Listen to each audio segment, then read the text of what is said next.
Amurwatarung.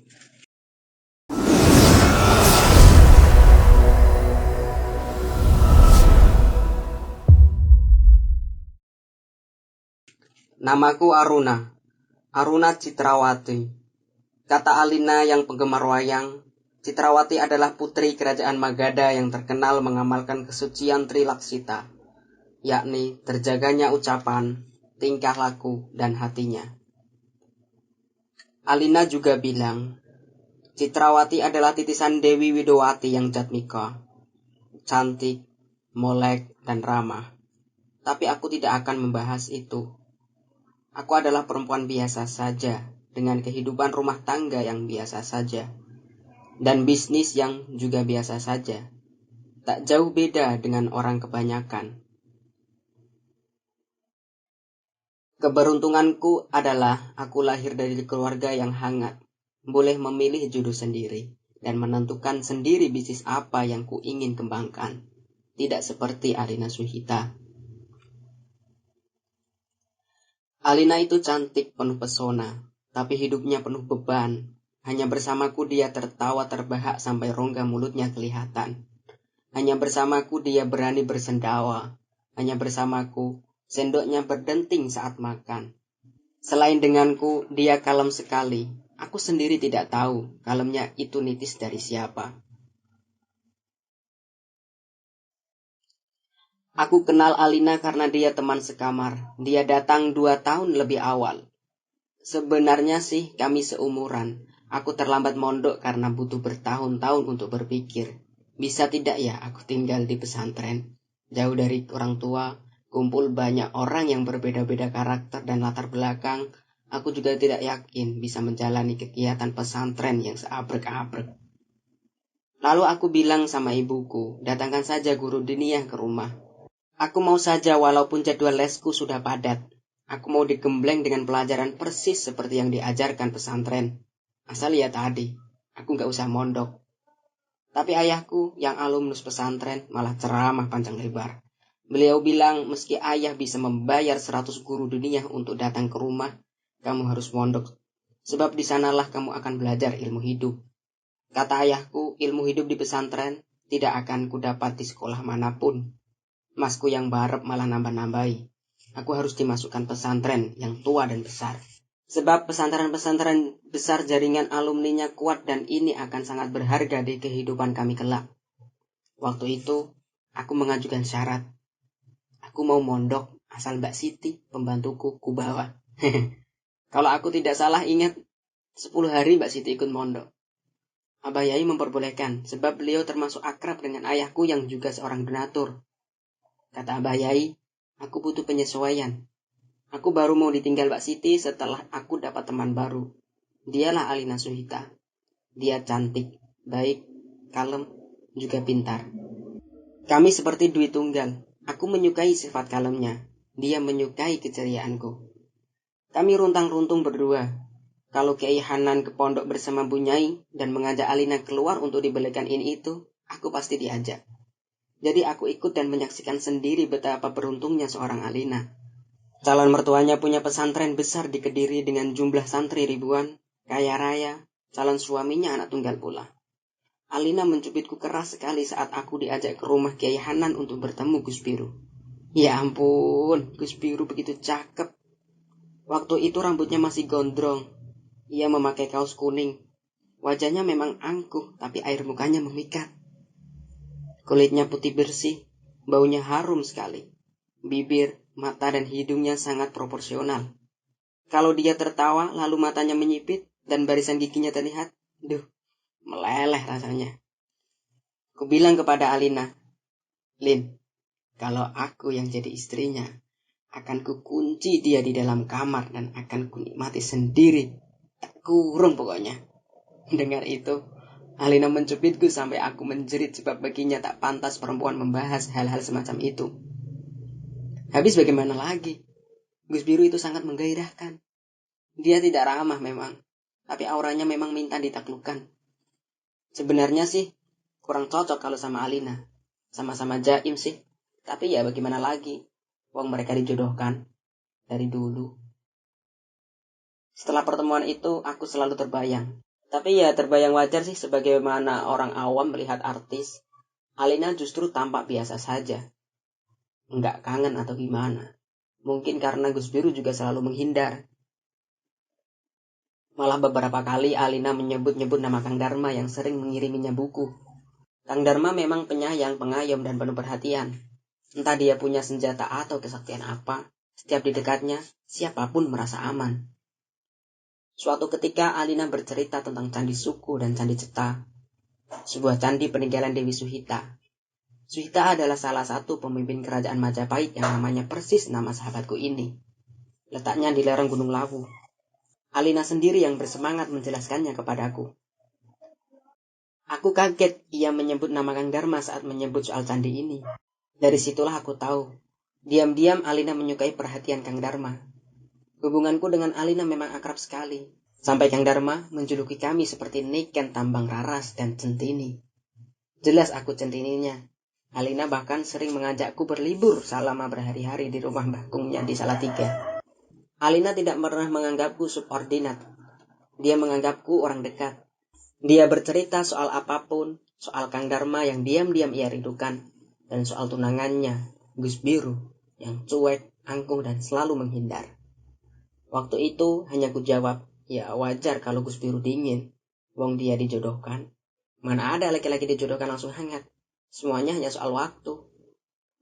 Jadi waktu kulihat pada pernikahan mereka berdua suasana bisa begitu romantis. Aku langsung meledeknya kalau tak lama lagi dia pasti langsung hamil.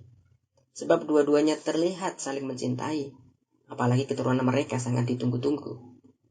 Aku tidak tahu kalau itu hanya akting mereka berdua di depan fotografer dan ribuan tamu. Setauku ya mereka sudah saling mencintai. Jadi aku membiarkan dan tak menemuinya selama berbulan-bulan. Karena kupikir mereka berdua sedang bulan madu. Lalu kemarin entah kenapa feelingku mengatakan kalau Alina sedang galau. Aku kaget saat kulihat wajahnya begitu kacau dan kubawa dia ke salon. Aneh. Dia yang seperti bulan purnama setelah menikah kok seperti rembulan karinan atau rembulan kesiangan. Ngelentreh, pucat dan tak bergairah. Setelah mengajaknya ke salon, aku sudah tidak mengecek lagi. Dilalah kok ya, kesibukanku bisnis menumpuk.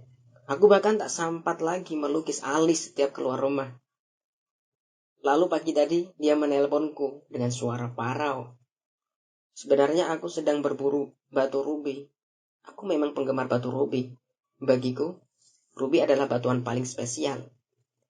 Konon Marco Polo pernah menulis bahwa saking istimewanya batu rubi, Kubilai Khan sampai ingin menukar sebuah kota dengan batuan ini. Kutinggalkan semua urusanku karena kudengar tangisnya begitu gawat. Sekarang di serambi Masjid Jami Tegalsari tangisnya pecah. Pasti sudah lama ia merindukan waktu dan tempat yang pas untuk menceritakan seluruh nelangsanya. Asli, aku tidak tega sampai aku ikut menangis. Kemana saja aku, sampai tak tahu sahabatku sendiri tersiok-siok menghadapi keangkuhan suaminya. Kupikir, Alina adalah perempuan yang sempurna. Ternyata dugaanku salah. Ia sangat menderita dibanding perempuan manapun. Coba, adakah yang lebih pedih dari diabaikan suami sendiri? Tidak dianggap, tidak dilihat, tidak disentuh. Dia sudah berbulan-bulan. Kalau aku di posisi Alina, sudah pasti kuadukan pada mertua atau pada ibuku sendiri. Minimal biar ada yang menasehati. Bisa-bisa malah aku pulang minggat ke rumah orang tuaku. Tapi aku bukan Alina dan Alina bukan aku. Walau jiwanya meranggas dan badannya habis pun, ia tidak akan lapor ke orang tuanya. Apalagi mertuanya. Aku paham wataknya. Dia benar-benar seorang queen. Di tengah keluarganya dia bersedia menjadi lilin, habis, leleh, sakit, asal cahayanya tidak redup. Aku paham wataknya. Dia benar-benar seorang queen. Di tengah keluarganya, dia bersedia menjadi lilin, habis, leleh, sakit, asal cahaya tidak redup. Jadi saat dia terbata dan menangis menceritakan malam-malamnya yang pilu, aku terseduh seperti mengalaminya sendiri. Kenapa Gus Biru begitu tega menyakiti sahabatku ini? Aku sangat khawatir kalau Alina stres. Orang-orang yang memendam duka dan dendamnya sangat rentan tertekan dan depresi. Aku takut itu terjadi. Alina yang malang, yang sejak muda sudah tertekan, hingga kini belum menemukan kebahagiaan. Aku merangkulnya. Aku minta tolong sama kamu, Run. Cari tahu yang namanya Rengganis. Bahunya naik turun, menahan Isa. Mendengar nama Rengganis, hatiku ikut sakit. Tapi aku tidak bisa serta-merta menyalahkannya. Aku belum tahu cerita yang sebenarnya. Setiap orang kan punya masa lalu. Yang kusalahkan ya, Gus Biru. Kenapa dia sampai tidak bisa menjaga perasaan sahabatku? Kenapa dia terang-terangan melukainya? Sahabatku tidak punya salah apapun sama dia. Dan Gus Biru, tidak semestinya dia memperlakukan begitu. Aku juga penasaran sama Rengganis. Tapi aku tidak tertarik untuk menemuinya. Pikiranku sederhana. Aku paham batas tipis hati Alina. Apa Alina kuat ketemu kekasih suaminya? Kalau Alina putus asa lalu menyerah, bagaimana kalau ia memilih pergi? Kau bisa bayangkan bukan? Betapa senyapnya sebuah kerajaan kalau permaisurinya pergi. Aku capek, Run. Aku nggak tahu sampai kapan aku bisa bertahan. Tangisnya menjadi-jadi. Jilbabnya basah kuyup. Mungkin saking lamanya ia menyembunyikan cerita ini. Aku berpikir keras.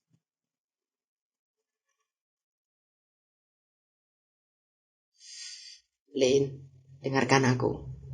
Pernahkah kamu cuek sama Gus Biru? Dia menggeleng.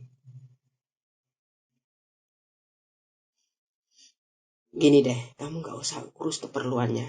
Cuekin balik dia. Fokus aja urus pondok. Urus mertuamu. Gini deh, kamu gak usah urus keperluannya. Cuekin balik dia itu. Fokus aja urus pondok. Urus mertuamu. Isaknya terhenti. Alisnya terangkat. Maksudku, tunjukkan sama dia kalau kamu itu juga gak butuh. Dia menggeleng. Waduh, aku lupa dia keras kepala dan sangat menjaga prinsipnya. Apalagi prinsip ketaatan seorang istri.